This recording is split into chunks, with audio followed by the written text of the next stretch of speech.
Many of the news channels in India, they have shown a clipping on the television in which they showed me saying that every Muslim should be a terrorist.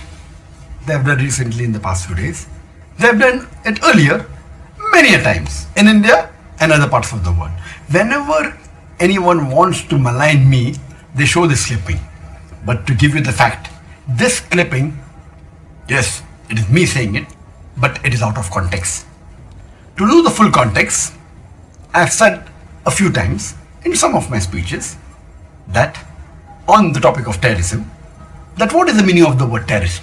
And I go on to say that a terrorist is a person who terrorizes someone. And I give the example that if a robber sees a policeman, he's terrified.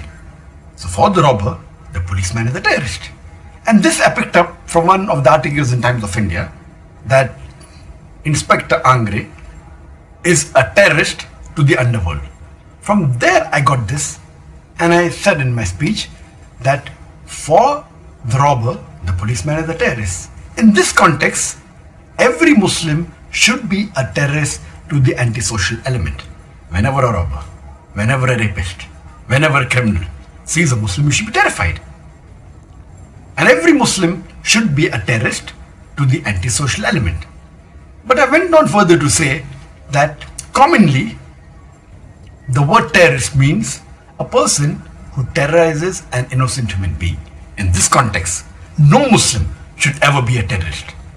The media picks up that statement, doesn't speak what I said earlier or afterwards, only pick up the statement of me saying every Muslim should be a terrorist, and they malign me. Even some of the newspapers, they gave the earlier context, but did not give in the ending where I said that commonly a terrorist means a person who terrorizes an innocent human being. And in this context, no Muslim should be a terrorist. If they give the full context, no one in the wildest dream will ever think that I am promoting terrorism. This is what they do. They quote out of context and they malign me to get a better mileage. That is the reason. Never believe in the media whatever they say. Always check up, as the Quran says in Surah Hujurat, chapter 49, verse number 6. When you get information, check it up before you pass it on to the second person. Islam condemns all acts of terrorism. Islam condemns the killing of innocent human beings. This is Dr. ذاكر Naik from the holy city of Mecca on the 1st of Shawwal, wishing all of you a very happy and prosperous